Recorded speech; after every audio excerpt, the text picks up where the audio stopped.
Welcome, this is Alexis Windsor with Goodspeed Entertainment for Pro Wrestling 225. This is an edition of Windsor's Court, and with me today I have the amalgamation, Korey Konstantine. Welcome, thank you for joining us. Thank you for inviting me to your lovely office space. With London. Straight out of London, I hear. Straight out of London, yeah. How are you? I'm good, making it. Good match with Fury this past Saturday. Sold out crowd as well at Denham Springs. Yeah, it was. I'm not saying they were there to see me, but they were there to see me. How was it being back in Louisiana for the first time in over a year? Yeah, the crowd was amazing. That was the biggest difference, I think. Not being in that those giant rodeo arenas and stuff like that, to where the sound just goes out. It was all just right on top of you, and they were loud, they were rowdy, and they were ready to have a good time.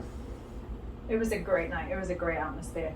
I do want to come back to talking about that night, but I want to go back a little bit further first, because I think the last interview that you had with CJ was before you won the Pro Wrestling 225 Heavyweight Championship. I think it was pretty much the week leading up to that. So I wanted to talk a little bit about that first. So that was back in March 2020, correct? Yes. Yep. At the venue that we just had the last show at, if I'm correct. So talk me through that night, from leading up to it through to what happened, how it was for you and everything like that. Surreal. The word surreal comes to mind. Kind of went in, the night before. I was up pretty late, just kind of restless, just kind of knowing the opportunity that was at hand coming the next day. Waking up that next morning, just feeling kind of full of piss and vinegar and ready to go get to it and handle business. Made a really cool mask the night before. That's just part of my ritual for each matches. Make something that's kind of somewhat related to who you're standing in the ring with. And this was Gil Gracie. This was Gil Gracie. But this one wasn't as much based on Gil. Yes, he's got the skull on his singlet and all that. So it was a full skull one, but this was more how ornate and outlandish can I make this. So it was a full skull and just multicolored and really vibrant. It looked like I had a weird alien head come to the ring. So in hindsight, it might not have been the best thing. But it was cool. And then once we got there and it was match time, the crowd, there was just something in the air that day. They were ready to see it. And when I tell you the entire building was rumbling, people were beating on the tables and trampling on the bleachers, and you could feel the ground rumbling while you were in the ring. So it was really surreal. So obviously picked up that W, went on. I don't know if they're gonna recognize it, but I call myself the longest, or one of the longest reigning champions. 440 something days or something like that. Just after that, then 2 weeks later, the entire world shuts down. Talk about timing. Just everything shut down, and then you just kind of are well, now what? Chase Bell got his first chance to kind of step up. With everything being shut down, we couldn't have a ring set up anywhere. We couldn't rent out a venue. So, he and Ramp decided they wanted to get real cute and run their mouth. And so I said, hey, you know what? Here's the time, here's the place. Hey, Jordy, you say yes, and we're going to do this thing. And we beat the holy hell out of each other for 20 minutes plus, with everything from kendo sticks to tree limbs to stop signs. We attempted to set plywood on fire, but luckily for him it rained the day before, so couldn't quite get what we wanted. Choked on a lot of carbon monoxide, also known as a fire extinguisher, and then left him bloody and laying and walked away. And now you see the infamous footage of me sitting in the chair saying I feel alive. And so we left that. That was how long? How long between you winning and that match? Ooh. Because I think there was quite a gap, wasn't there, with everything COVID-wise? 2-3 months, maybe? Yeah. Because people had not been doing anything for some time, so I think people were really excited to see something. See something new. Yeah. Yeah. Especially that kind of match as well. It was, something different. Yeah. So that's really the biggest challenge, was just like, what can you do to stay relevant while nothing's going on? Yeah. How can you keep creating new content? Me and Rob Horn beat the holy hell out of each other. Then we had something with Jay Davis, Gil Gracie, beat him again. This time I made him tap out. And then the old demon face, asshole Lakora, decided he wanted to get real personal, try to take me out. So let's talk about Lakora, because this was then when you started having matches in front of crowds. I know it wasn't in Louisiana, but we had them Texas, Mississippi. Yeah.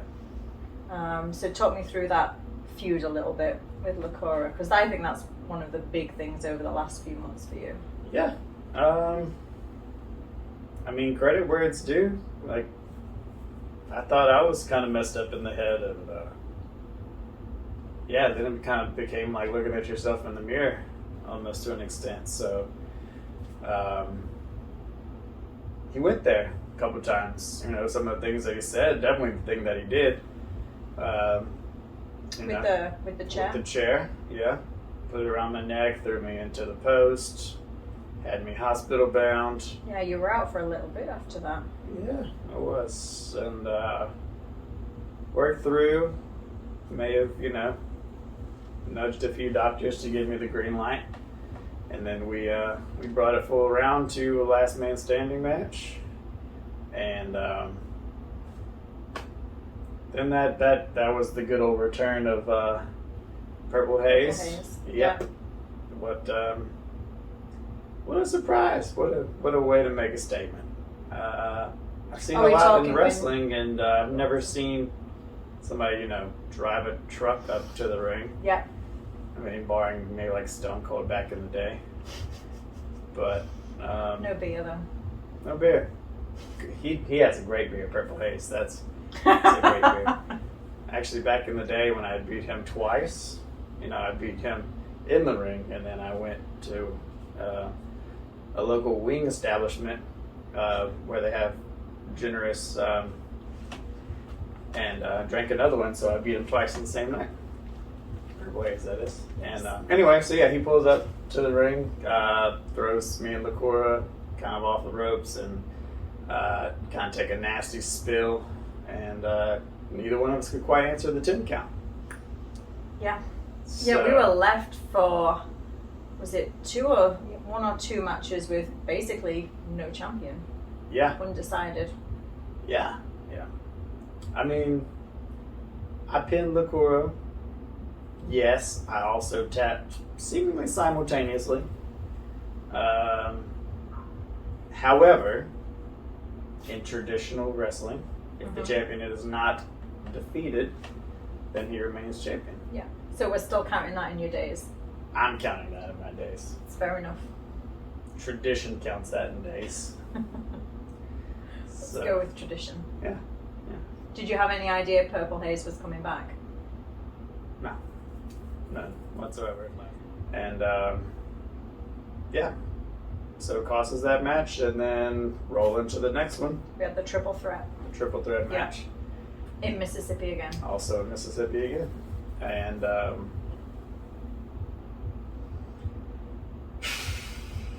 seemed like I had everything under control.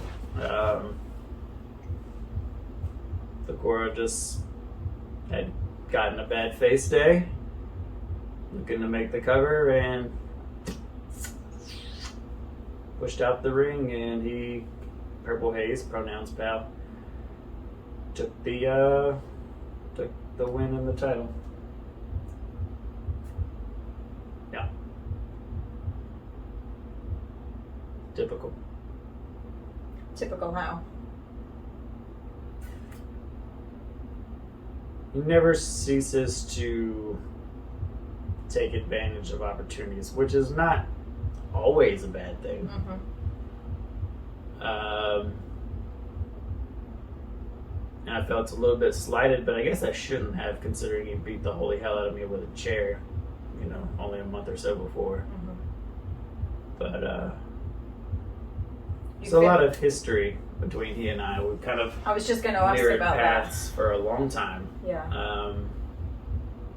Because you had a feud previously. Yeah. Is that right?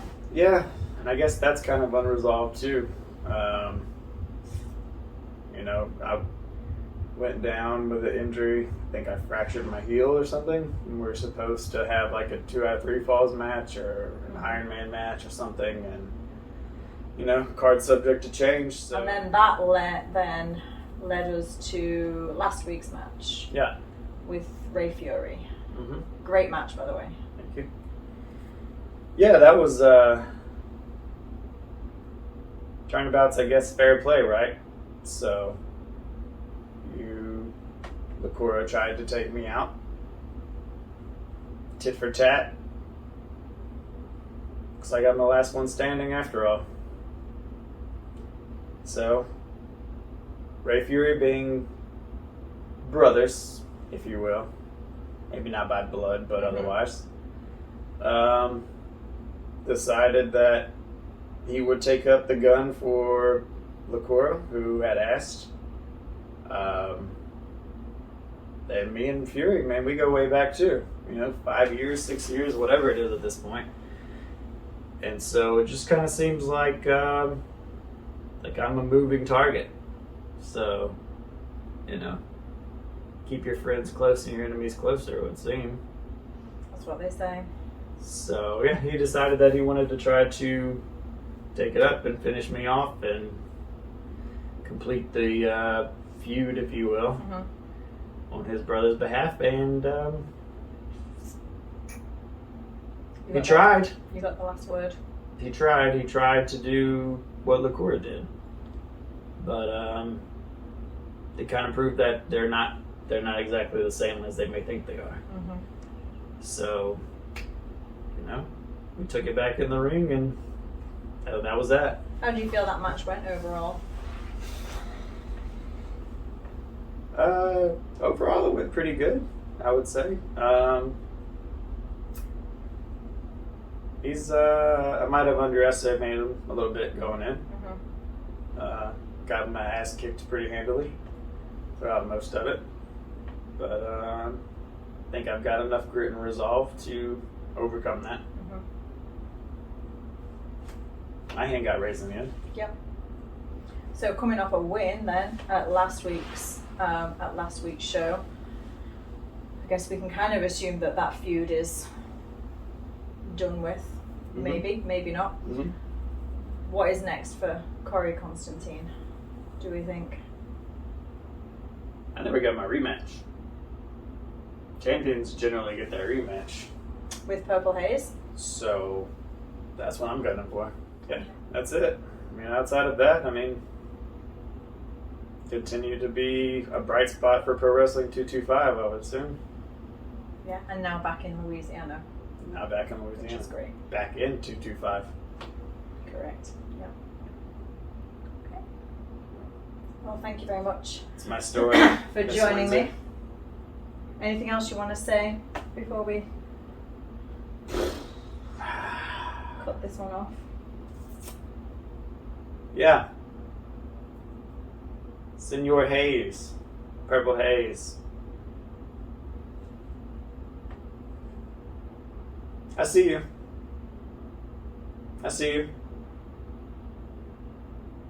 Keep it tight. Keep it close. It's coming back home soon. That's it. Well, thank you for joining me again. Thank you everyone for watching this edition of Windsor's Court.